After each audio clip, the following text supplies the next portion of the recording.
Bem-vindos a mais um episódio de E aí, professor? Olá, Walter. Bom dia. Como vai? Estou bem. Que bom. Vamos começar com uma oração? Querido Pai, muito obrigado por nos reunir mais uma vez para ter essa conversa. Pedimos agora que o Senhor nos ilumine com o Teu Espírito. Em nome de Jesus. Amém. Bem, mais uma vez, vamos responder algumas perguntas, já que temos recebido centenas delas. Sim, de vez em quando fazemos uma sessão de perguntas e respostas. Exato. Bem, eu faço a pergunta e você pode respondê-la. Se eu puder, Sim. Muito bem. Primeira pergunta. Os católicos alegam que o juramento dos jesuítas é uma falsificação de Robert Ware, que era um falsificador, e que esse juramento teria sido desmascarado. Eles também alegam que o fato deste juramento poder ser encontrado na biblioteca do Congresso também não é uma prova válida de sua autenticidade, porque mesmo obras de ficção podem ser publicadas lá. Então minha pergunta é: o juramento jesuíta é uma falsificação ou não? E quais provas nós temos de sua autenticidade? muito bem. De fato, está registrado na Biblioteca do Congresso. Mas não é o único lugar onde aparece. Nós o encontraremos em muitos livros históricos, em escritos protestantes, e muitos ex-jesuítas confirmaram isso. Então, se tentam esconder ou não, na verdade, é irrelevante.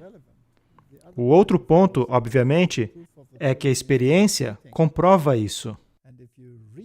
E se lemos o que o juramento diz, que todos esses métodos que estão listados ali foram implementados pela ordem dos jesuítas e aqueles ligados a ela ao longo dos anos. Foi um reinado de terror quando implementaram a Inquisição em Roma. Não no resto do mundo, mas em Roma, que, a propósito, continuou mesmo após a Inquisição Geral ter terminado. Foram conhecidos por sua crueldade excepcional. Então, se é fato, como alegam, ou não, eles parecem aderir de perto ao juramento. Sim, é verdade. Muito bem. Vamos para a próxima? Considerando a ressurreição da segunda vinda e a ressurreição após o milênio, Caifás morrerá 3 vezes? Se sim, existe alguma base bíblica para isso? Bem, a Bíblia é bem clara em Apocalipse 1:7, quando diz que todo olho o verá, incluindo aqueles que o traspassaram, que eram aqueles envolvidos na crucifixão. Podemos pensar nisso e dizer: bem, Cristo disse que ele também é crucificado quando seus seguidores são mutilados pelos inimigos. Ele fala: a mim o fizeste. Então, a ideia é que as Escrituras demonstram que tais pessoas terão uma ressurreição especial para vê-lo voltar e serão destruídos pelo brilho de sua vinda. Logo, após o milênio, também haverá uma ressurreição. E, novamente, fogo descerá do céu e os devorará. Então, sim, há uma razão bíblica para dizer que os piores perseguidores de Cristo, talvez em todos os séculos, serão os que terão uma ressurreição especial. Sabe, pessoas sendo ressuscitadas e morrendo, e sendo ressuscitadas de novo, não significa somente que os ímpios vão passar por tais consequências, ou, infelizmente, desfruta de tais consequências. Por exemplo, Lázaro, ele estava morto e foi ressuscitado dos mortos. Logo, foi dormir novamente e será ressuscitado. Então, Lázaro já morreu 2 vezes. Sim, e isso não afeta de maneira alguma a doutrina da segunda ressurreição, não é mesmo? Com certeza não. É uma questão lógica que aqueles que zombaram e escarneceram dele e o crucificaram na cruz e que foram essenciais nesses atos de tortura recebam uma ressurreição especial. Não se trata de algo injusto. Sim. Obrigado. Bem, próxima pergunta. O termo filhos de Deus significa anjos?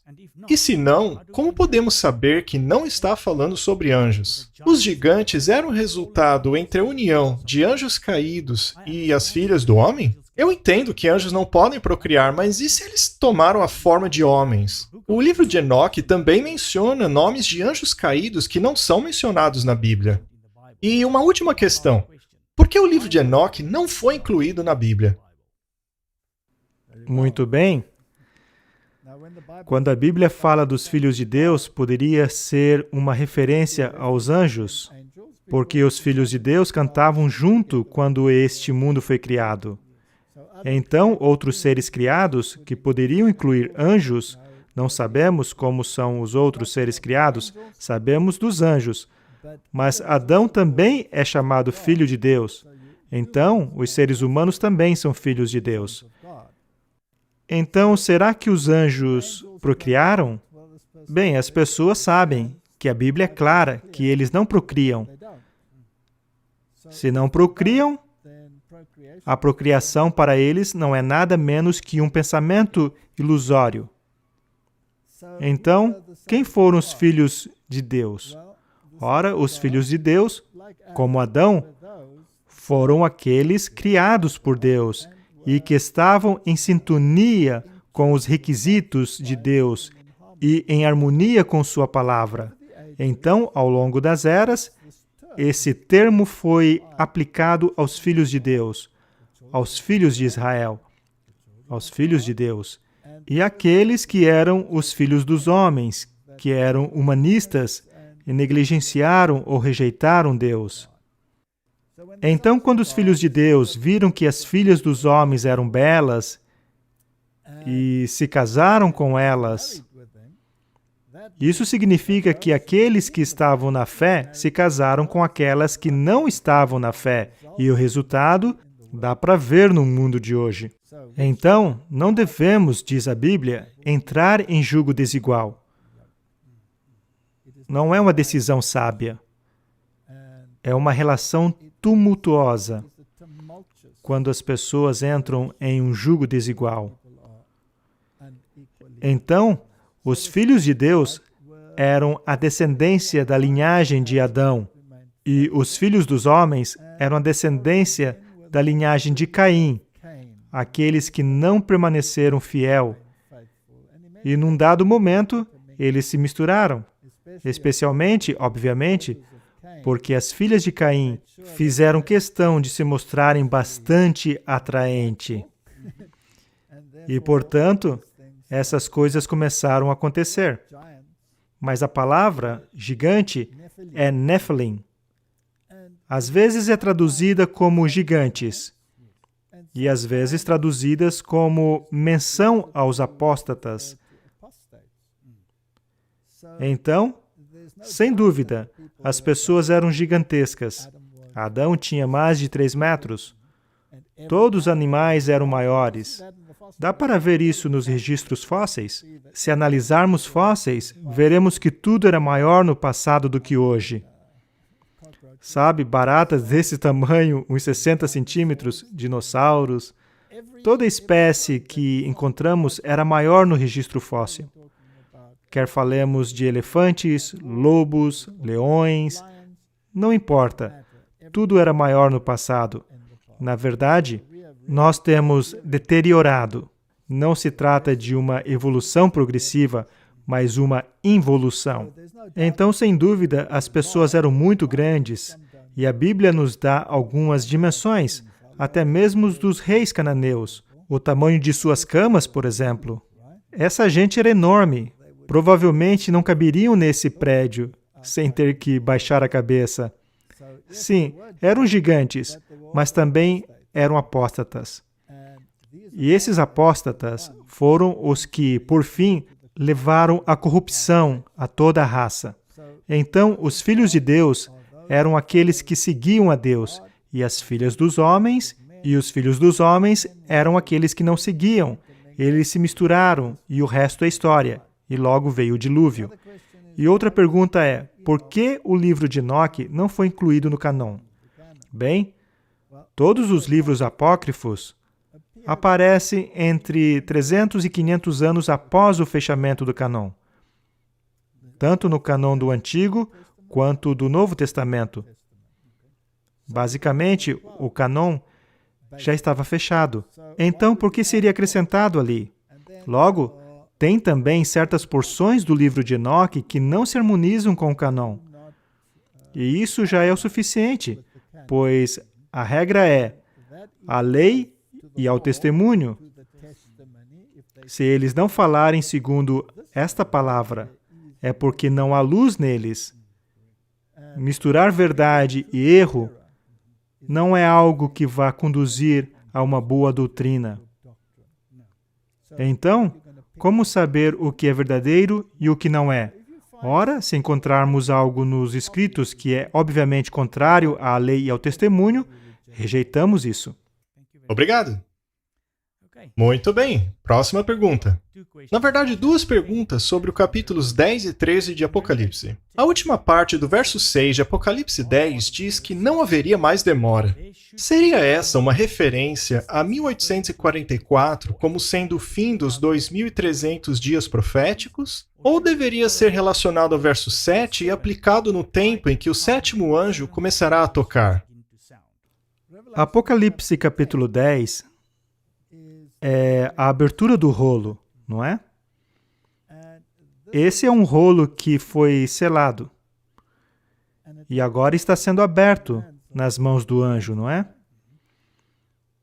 Disseram ao profeta para vir devorar o rolo. Em outras palavras, ele deveria internalizá-lo, pois sempre que lemos no Antigo Testamento que o rolo deveria ser comido, o significado era internalizá-lo, compreendê-lo. Então, todo o capítulo 10 de Apocalipse lida com a retirada do selo de alguma porção das Escrituras que havia sido selada.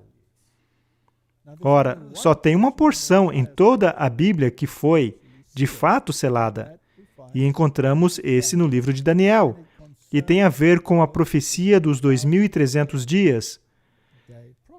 Então, se esse anjo tinha um rolo que teve seu selo retirado num dado momento, então deve estar se referindo a ele, pois temos que ir à lei e ao testemunho, e precisamos ter harmonia, não é? Então, não haverá mais tempo só pode significar que não haverá mais tempo profético,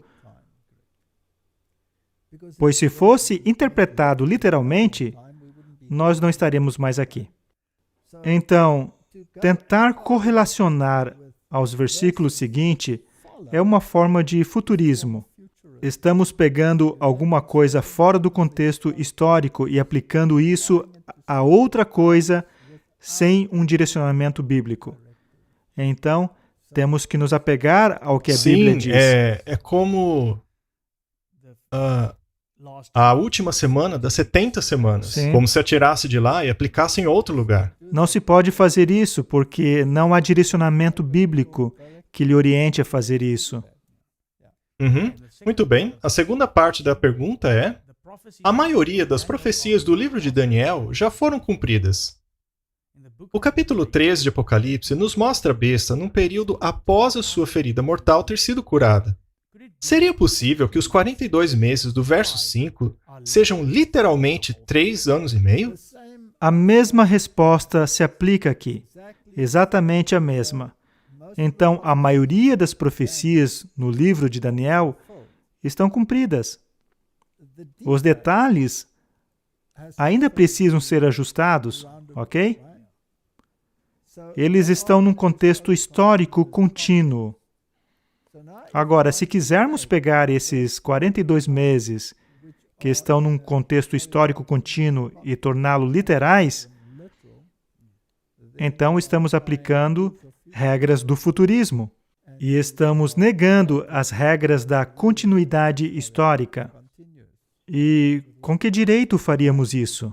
Qual é o nosso direcionamento que nos dirá, tudo bem, eis o que é tempo profético e eis o que é tempo literal? Estamos misturando e confundindo as coisas. Então, apeguemo-nos ao tempo profético. Obrigado. Você poderia explicar melhor por que a lei cerimonial seria uma testemunha contra nós? Porque, como você disse, ela aponta para nós como pecadores que precisam de redenção. Mas a lei moral também não faz a mesma coisa? E se faz, podemos dizer que a lei moral testemunha contra nós também? Essa é uma pergunta muito boa. A lei cerimonial foi escrita por Moisés e foi colocada ao lado da arca como uma testemunha contra nós. A lei dos 10 mandamentos foi escrita pelos dedos de Deus e colocada dentro da arca da aliança. Então, são duas leis distintas. Uma está apontando para o código diretivo moral de Deus, escrita pelos próprios dedos de Deus. Não acrescentou nada mais. E escrito em pedras, o que significa que é inalterável. Então, a lei de Deus permanece. Ora, mas o que faz a lei de Deus? Ela nos diz o que é certo e errado. É como um espelho. E quando olhamos para esse espelho da lei, descobrimos que estamos bem longe dos requisitos. Será que você nunca cobiçou nada? Provavelmente sim. Provavelmente sim. Muito bem. A gente podia analisar os 10 mandamentos. Tenho certeza que você não amou ninguém até a morte, não é? Talvez, na sua mente. Então, estamos bem longe das diretivas de Deus. E os 10 mandamentos nos condenam à morte. Mas são apenas um espelho, apenas leis escritas ali. Eles não podem nos salvar. E ainda que eu pudesse voltar e entrar em harmonia com as leis de Deus, eu já sou um transgressor, não é? Então, a transgressão é definida pela lei de Deus. Então, o que a lei cerimonial faz? Ela aponta para a solução. A lei cerimonial aponta para a solução. A solução é uma pessoa. E essa pessoa é Jesus Cristo. Ora, o que a lei cerimonial me diz que vai acontecer com Jesus Cristo? Ele seria crucificado. Que ele seria crucificado, o Cordeiro de Deus que tira o pecado do mundo, o inocente morrendo pelo culpado. Então, a lei cerimonial me diz quais foram as consequências. Ora, quem foi responsável pelas consequências? Foi Deus responsável? Não. Sou eu o responsável. Com certeza, eu sou o responsável. Então, quando eu olho para a cruz, será que a cruz, pela própria razão de a cruz estar ali, será que ela me mostra que eu sou o transgressor? Sim. A lei de Deus não morre por mim. A lei de Deus simplesmente me diz que eu sou um fora da lei. Essa é a sua função. Ela me diz o que é pecado e que eu sou um fora da lei. Ela não proporciona uma solução e não mata ninguém. Ainda precisa haver um juízo. Alguém que lhe execute. E esse alguém decidiu executar-se a si mesmo. Isso é fascinante, não é? Isso é incrível. Ele decidiu tomar o meu lugar. Como isso deve me fazer sentir? Culpado. Isso deve me fazer sentir culpado. Para algumas pessoas, quebrar a lei é uma diversão. Exatamente.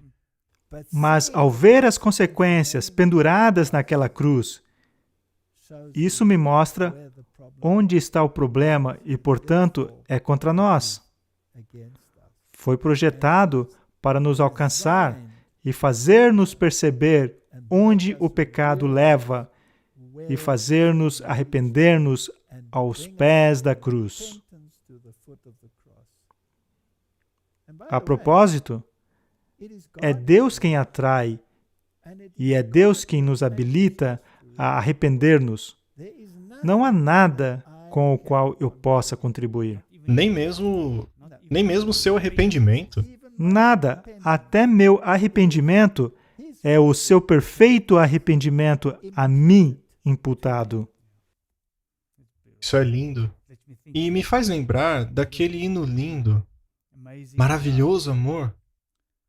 Como pode ser que meu Deus tenha vindo morrer por mim? Exatamente. Toda essa questão tem em seu cerne o tema da justificação. A justificação é esse ato judicial incrível de imputar a você a justiça de Cristo, que não faz parte de você, que lhe é estrangeira, e ao homem natural, com sua natureza pecaminosa, rebela-se contra ela. Então, até a mudança de coração que acontece depois, que se chama santificação, é uma obra que Deus tem que fazer. E para conseguir fazer isso, essa cruz deve estar constantemente diante de sua mente e diante do olhar de sua mente, pois essa é a consequência. E sua natureza pecaminosa combaterá a justiça e temos que esmurrá-la até a morte. Todo dia. Todos os dias. Provavelmente mais de uma vez por dia. Obrigado. Fale um pouco sobre o segundo grande êxodo do final dos tempos. A Bíblia diz que ele será tão grandioso e tão maravilhoso que nenhum de nós sequer mencionará o primeiro. Você poderia falar um pouco desse segundo êxodo e o quão perto nós estamos dele? Está bem, tem duas maneiras de analisarmos isso. Em Êxodo, o êxodo comum começou com as pessoas deixando o Egito e se dirigindo a Canaã. Logo, teve a entrada em Canaã, que tipifica outro evento, que é a entrada no Canaã antitípico. Então, onde vamos começar com o êxodo? Vamos começar com o êxodo da saída do Egito. Há uma chamada em Apocalipse, capítulo 18, que temos que sair de Babilônia. Claro que isso implica que também devemos sair do Egito. Ora, se fôssemos um egípcio como eu, seríamos ateu, e se fôssemos babilônicos, como eu também era, também teria que sair de Babilônia. Tenho que sair. E o que é Babilônia? Babilônia é a confusão religiosa. E onde posso me tornar não confuso quanto à Bíblia? Na palavra de Deus, não é? Então tenho que aceitar cada preceito da palavra de Deus e entrar em harmonia com a lei de Deus. Logo, terei um êxodo saindo de Babilônia. E se eu deixar meu pensamento secular para trás, terei um êxodo saindo do Egito. Então, quando esse grande êxodo começou? Ok? Novamente, estamos falando corporativamente ou individualmente? Individualmente, começou quando você toma a decisão de seguir a Cristo em todos os seus caminhos. Então, você sai do Egito, da Babilônia ou de ambos, porque todos temos um pouco de Egito e todos temos um pouco de Babilônia e temos que sair dela. Então, essa é uma escolha individual. Corporativamente, quando houve um chamado para sair de Babilônia. E isso se deu em 1844. Em 1844, a segunda mensagem angélica foi proclamada, que é: caiu Babilônia. Ora, se Babilônia caiu, isso implica que temos que sair dela. Então, de todas as denominações, as pessoas se reuniram, se juntaram e, por fim, formaram um grupo que guarda os mandamentos de Deus e tem o testemunho de Jesus. E começou no movimento milerita. Isso é o êxodo corporativo que ocorreu. E nós podemos nos unir a esse movimento, assim como os egípcios se uniram aos israelitas para ir a Canaã. Então, tem um corporativo e um individual. Se estamos nos referindo à ida a Canaã, Isso vai acontecer na segunda vinda de Cristo. E a segunda parte da pergunta quer saber o quão perto nós estamos dele. Digamos apenas muito perto. Obrigado. Próxima pergunta.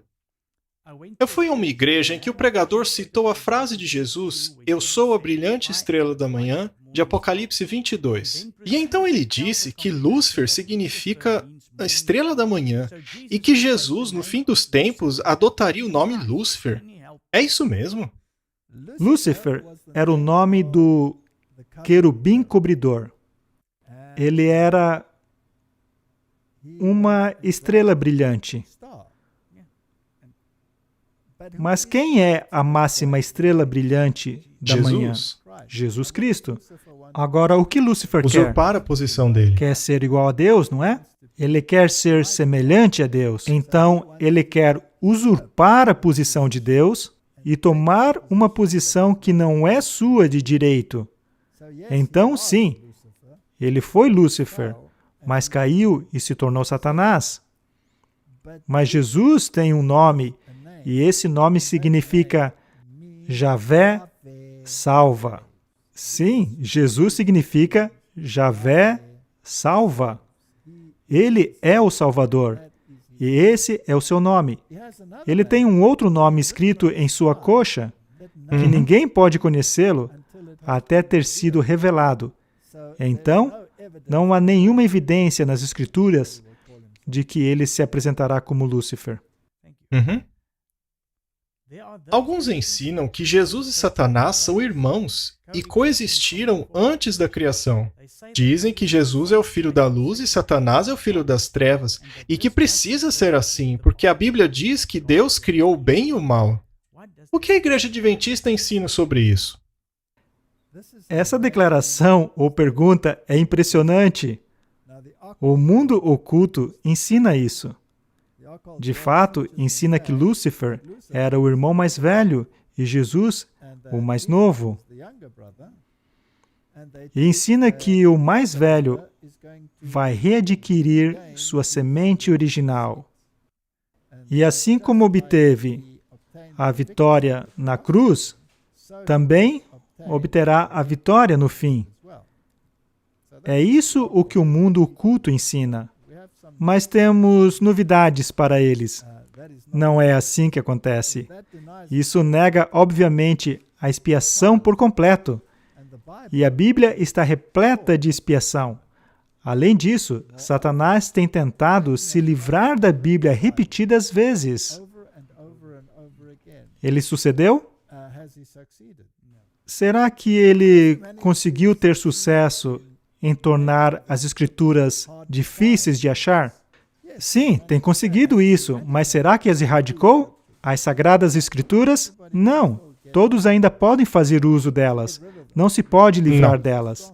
Então quem é o mais forte? Jesus, com certeza. Jesus, não é? Ele tentou erradicar o cristianismo. Será que erradicou o cristianismo por completo?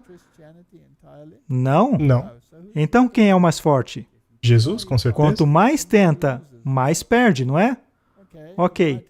Ele pode ter mais almas do seu lado, mas basicamente são mortos-vivos.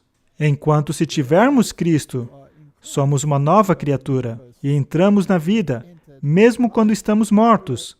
Quando morremos, Cristo não nos chama de mortos, mas compara a um sono. Lázaro está dormindo. Então isso está tão distante da Bíblia quanto o Oriente está do Ocidente. O único mortal é Deus. E Jesus Cristo foi Deus em seu sentido pleno. Nunca houve um tempo em que não existisse. Embora as pessoas querem fazer dele um ser criado, ele é de eternidade. Nele, a vida não emprestada, não derivada. Já discutimos isso muitas e muitas vezes. Então, ele criou todas as coisas. Isso quer dizer que ele criou os anjos. E Lúcifer foi um anjo. E a Bíblia declara claramente: perfeito eras, desde o dia em que foste, qual é o verbo de ação? Criado. Criado. Ele é uma criatura. Já refleti bastante sobre isso. Se você foi criado como adulto, você se lembraria do momento antes disso? Não. Não. Mas você nasceu, não é? Você consegue agora se lembrar do tempo em que não existia? Não. Mas pode concluir que deve ter havido um tempo em que não existia, porque sabe que os bebês nascem. E antes que nasçam, ou serem concebidos, não existiam. Sim. Então, por observação simples, você sabe que não existiu. Mas se você estivesse de repente ali, como um adulto, você se lembraria do tempo em que não existiu? Então, Lúcifer olha para Jesus Cristo e Deus. E Deus, sendo o ser abnegado que é, o criou o mais próximo possível de si mesmo. Não é? Exatamente. Sem a vida eterna inerente. A vida eterna estava sempre sujeita à obediência. A mesma coisa aconteceu no Jardim do Éden. Deus criou Adão e Eva, e novamente, Ele colocou a árvore do conhecimento do bem e do mal ali, e disse-lhes bem claramente que no dia em que transgredissem, eles perderiam o direito à vida eterna. O salário do pecado é a morte. No dia em que dele comerdes, certamente morrereis. Satanás se recusa a crer nisso, porque ele se vê como o Filho de Deus, o mais elevado de todos os anjos. E se pergunta, por que Cristo está sendo incorporado nas discussões da divindade e ele excluído dessas comunicações? Assim surgiu o ciúme em seu coração, e ele queria ser como o Altíssimo. E ainda está desempenhando esse papel hoje. E está desempenhando esse papel por meio de seus representantes, que também dizem que ele é um Deus nessa terra. E quanto à parte que diz que Deus criou o mal? Ele não cria o mal, é uma escolha. É uma escolha. Mas, se você tem liberdade de escolha, total liberdade de escolha, existe a possibilidade de você ir contra a vontade de Deus? E se for contra a vontade de Deus, isso é chamado de pecado, não é? Ora, Deus, como autor da justiça, tem definido claramente quais são as regras da justiça. E o diabo e seus companheiros decidiram ir contra isso. Então, perfeito eras desde o dia em que foste criado, até que se achou iniquidade. Onde? Em ti. Então, por que iniquidade foi encontrada nele? Deus criou a iniquidade? Não. Porque Deus criou a possibilidade ao dar-lhe liberdade de escolha. Exatamente. Mas quando ele exercita essa escolha, aí é quando se achou iniquidade nele. Mas Deus jamais quis que qualquer um tivesse o conhecimento do mal. Ele só queria que tivéssemos o conhecimento do bem. Ora, o misticismo oriental diz que um não pode existir sem o outro. Por isso temos esse princípio de yin-yang. Você tem o bem e o mal. E o fato de haver o mal nos diz que existe o bem. E o fato de haver o bem nos diz que existe o mal. E eles estão em equilíbrio perfeito um com o outro. E mesmo no ocultismo, nós temos o que chamamos de luciferiano. E daí você tem o satanista. Ah, ok. Um pratica o contrário dos dois polos. Um é branco e o outro é preto. E aí você tem a magia negra e magia branca. E o Yin Yang também é branco e preto, não é? Então é a mesma coisa. Ora, isso é real? Realmente precisamos ter o mal para sabermos o que é bem? Ou poderíamos simplesmente ter o bem sem ter o mal? Como é que vai ser no céu? Sem mal algum. Não haverá nenhum mal, não haverá nenhuma iniquidade lá. Terá sido erradicado. Por quê?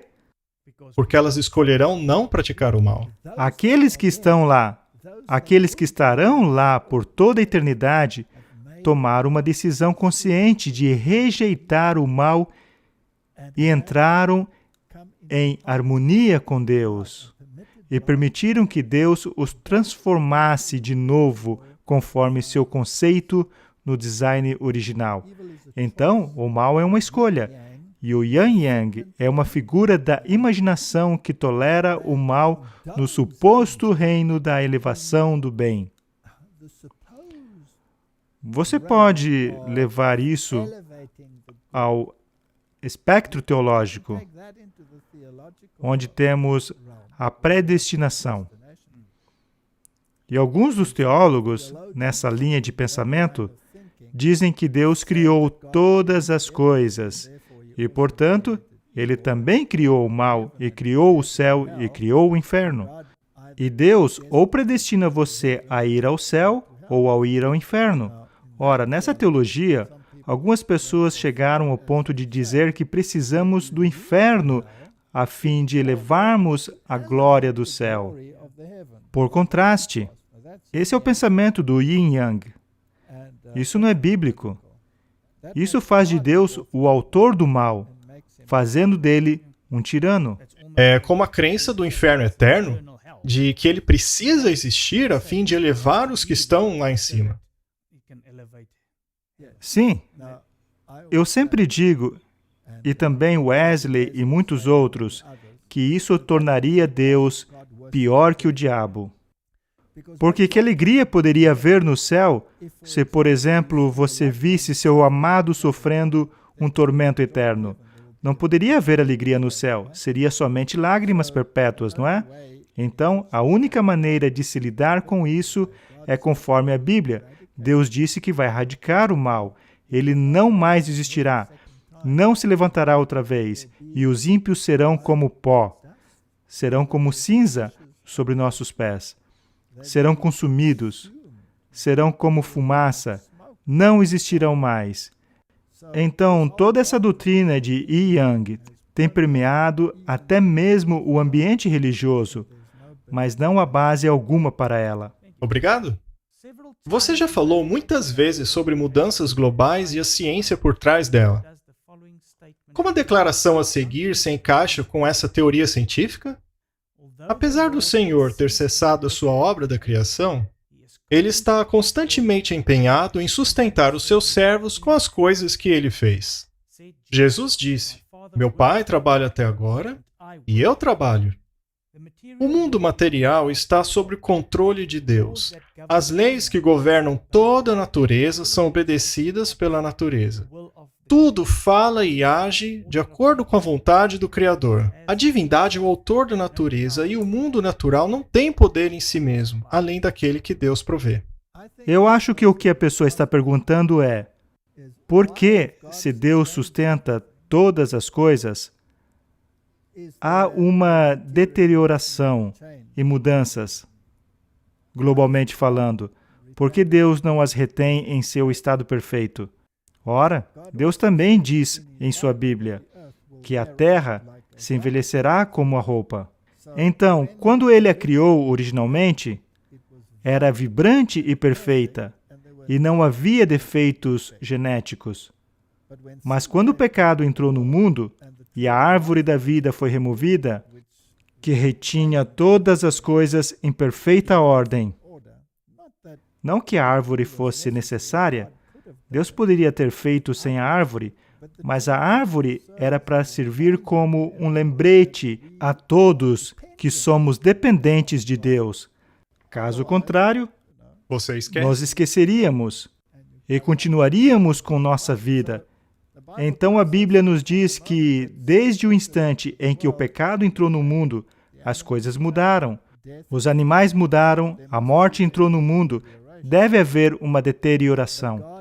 Mas Deus permitiu que passasse certo período de tempo antes que isso acontecesse. Então, antes do dilúvio, houve um período muito longo. Adão tinha 900 anos de idade. era a idade que eles atingiam naquela época. Depois do dilúvio, houve uma deterioração e caiu para 400, logo para 200 e por fim caiu para 70 anos, ao longo dos anos. Então Deus permitiu essa deterioração. Ele também permitiu a deterioração da terra. Na verdade, diz que o solo foi amaldiçoado, que significa que não vai produzir para você o que produzia antes. Antes produzia abundantemente e facilmente. Agora é pelo suor do seu rosto que ele vai produzir. E você terá que lidar com a erva daninha e plantas inimigas, etc. Espinhos.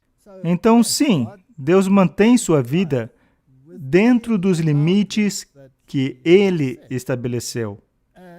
E Ele mantém a terra e a vida nela dentro dos limites que Ele estabeleceu.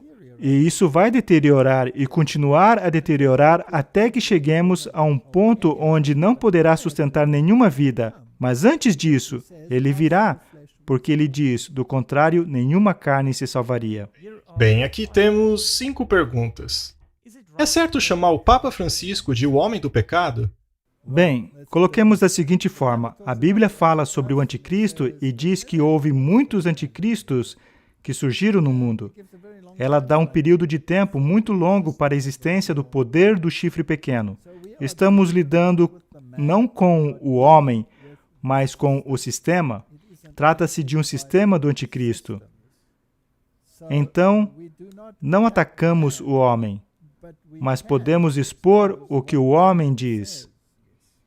E podemos expor se o homem está falando em harmonia com o sistema, que é o sistema do anticristo. Então, eu não chamaria o Papa Francisco de anticristo, mas chamaria o sistema que ele propaga como o sistema do anticristo. E ele é o porta-voz para esse sistema. Sim, o cargo dele o coloca nessa posição de homem do pecado. Ele não é o homem do pecado. A sua organização, que tem as diretivas que são contrárias da palavra de Deus, é o sistema do anticristo. É correto dizer que todos aqueles que já foram Papa não irão para o céu? Bem, a Bíblia diz que não nos cabe julgar, mas somente Deus. Quem sabe se haverá um Papa que se arrependeu de seus caminhos ou de suas ações enquanto nessa função oficial? Não é algo que eu deva julgar. Deixemos isso com Deus. Mas se você defende esses princípios e aceita a arrogância do cargo que você possuiu, então, obviamente, você está agindo contra a lei de Deus e a vontade de Deus. O primeiro mandamento diz: não terás outros deuses diante de mim. E essas pessoas dizem ser Deus na terra. Trata-se de uma questão muito séria que está fazendo exatamente o que fez Lúcifer. E Lúcifer não entrará no céu. Mas deixemos as escolhas individuais com Deus. É correto expor os pecados que estão ocorrendo na igreja? Deveríamos expor a impiedade. E a palavra de Deus capacita o povo de Deus a falar contra a impiedade na igreja. Basta pegar os exemplos da Bíblia. Será que o povo de Deus, será que os discípulos expuseram a impiedade, mesmo dentro de suas próprias fileiras? Será que Paulo repreendeu ideias ideológicas falsas dentro da igreja? As cartas dele? Com certeza. Então, sim, devemos expor os pecados. Não detectemos os homens, mas expunhamos o erro. Sim. Não acredito em voltar minhas armas contra a igreja militante, mas creio firmemente que é certo declarar quando algo está errado, mas só até aí, sem chegar a atacar o homem. Como sempre, eu uso o exemplo de Caifás e Arão. Eu julgaria de modo diferente do que Deus julga. certo? E eu pensaria que Arão era um apóstata por fazer um bezerro de ouro e mentir a esse respeito. Sabe, eu já usei esse exemplo muitas vezes e eu estaria totalmente equivocado. E Caifás era o exemplo perfeito de como um líder devolvedor de dízimos e guardador do sábado deveria ser, e ele crucificou a Cristo. Então não vou falar sobre o homem. Às vezes é difícil não saber quem é o homem, principalmente quando publicam algo e colocam algo no domínio público. E algumas vezes a questão pública precisa de uma resposta pública. Mas, em geral, eu não creio que é certo voltar nossas armas contra a igreja militante. Sim, e também é dever de cada um, ao ver alguém dentro da igreja que não está seguindo a verdade, não seguir o exemplo dela. Exatamente. E, além disso, tem uma maneira de lidar com essas questões. Dá para ser excessivamente autoritário, esquecendo-se que nós mesmos precisamos de redenção. Então, a Bíblia nos diz que devemos, com toda a bondade, repreender as pessoas, ou levá-las à parte e dizer, falar com elas sobre como são as questões bíblicas, como seguir as normas da Bíblia, e se não ouvirem, levar o caso à igreja. Às vezes essas coisas causam complicações, mas até onde seja possível que a lei da bondade esteja em nossos lábios. Pois é, e eu também gostaria de reiterar que quando uma instituição ou pessoa apostata, isso não significa que o corpo da igreja apostatou. Não. Isso tem que ser decidido com um concílio da igreja, que é convocado, como o primeiro concílio em Jerusalém. Em outras palavras, uma decisão da Conferência Geral. E se isso está apostatando, daí então temos um problema.